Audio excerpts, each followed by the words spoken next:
வணக்கம் மாணவர்களே, இப்போ நம்ம இந்த வீடியோவில் என்ன பார்க்க போகிறோன்னா, 3ஆம் வகுப்பு தமிழ் பாடத்தில் டேம் 1க்கான புக் பேக் ஆன்சர்ஸாக வந்து பார்க்க போகிறோம். நம்ம ஏற்கனவே 1ஆம் பாடம் 2ஆம் பாடம் வந்து ஆன்சர்ஸ் போட்டுட்டோம்.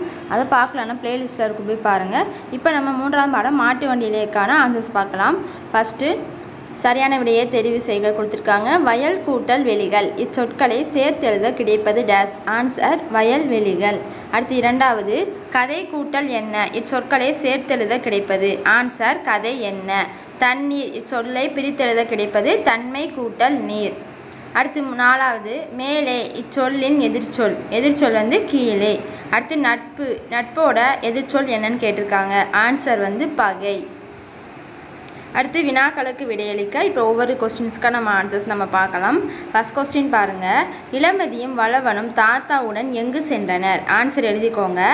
இளமதியும் வளவனும் தாத்தாவுடன் அத்தை வீட்டுக்கு சென்றனர். இளமதியும் வளவனும் தாத்தாவுடன் அத்தை வீட்டுக்கு சென்றனர்.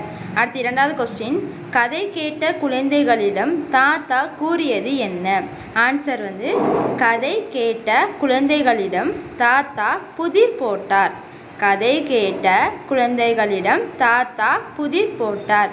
அடுத்து மூன்றாவது மூவரும் அத்தை வீட்டுக்கு எதில் சென்றனர். மூவரும் அத்தை வீட்டுக்கு எதில் சென்றனர். ஆன்சர் வந்து அத்தை வீட்டுக்கு மாட்டு வண்டியில் சென்றனர். அத்தை வீட்டுக்கு மாட்டு வண்டியில் சென்றனர். ஆன்சர் பார்த்து எழுதிக்கோங்க. அடுத்து நமக்கு புக் பின்னாடி கொஞ்சம் கொஸ்டின்ஸ் கொடுத்துருப்பாங்களா, அதற்கான ஆன்சர்ஸ் பார்க்கலாம். ஃபஸ்ட்டு 8 கைகள் விரிந்தால் ஒற்றைக்கால் தெரியும், அது என்ன. ஆன்சர் குடை. அடுத்து இரண்டாவது தலையில் சூட முடியாத பூ, அது என்ன பூ. ஆன்சர் வாழைப்பூ. அடுத்து மூன்றாவது கையிலே அடங்கும் பிள்ளை கதை 100 சொல்லும் பிள்ளை, அது என்ன.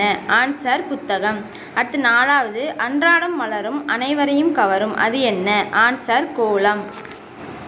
அடுத்து ஐந்தாவது என்னோடு இருக்கும் சிறுமணி எனக்கு தெரியாது ஆனால் உனக்கு தெரியும், அது என்ன. ஆன்சர் கண். பார்த்து எழுதிக்கோங்க. நெக்ஸ்ட்டு பார்த்தீங்கன்னா நமக்கு என்ன கொடுத்துருக்காங்கன்னா உணவுப் பொருள் சொற்களுக்கான உணவுப் பொருள் கொடுத்துருக்காங்க. நம்ம அதை கண்டுபிடிச்சு எழுதணும். ஃபஸ்ட்டுக்கு ஆன்சர் பொங்கல் போட்டிருக்காங்களா. தோகை ஆசை, அதுலேருந்து நமக்கு என்ன உணவுப் பொருள் தெரியுது. தோசை. அடுத்து பாருங்கள் இந்த சைடு பார்க்கலாம். முகில் சறுக்கு இருக்கா, அதுலேருந்து நம்ம என்ன உணவுப் பொருள் கண்டுபிடிக்கலாம். முறுக்கு. அடுத்து வந்து வங்கி கடை. ஆன்சர் வங்கி கடை கொடுத்துருக்காங்க. அதுலேருந்து நமக்கு என்ன ஆன்சர் என்ன உணவுப் பொருள் தெரியுதுன்னா வடை.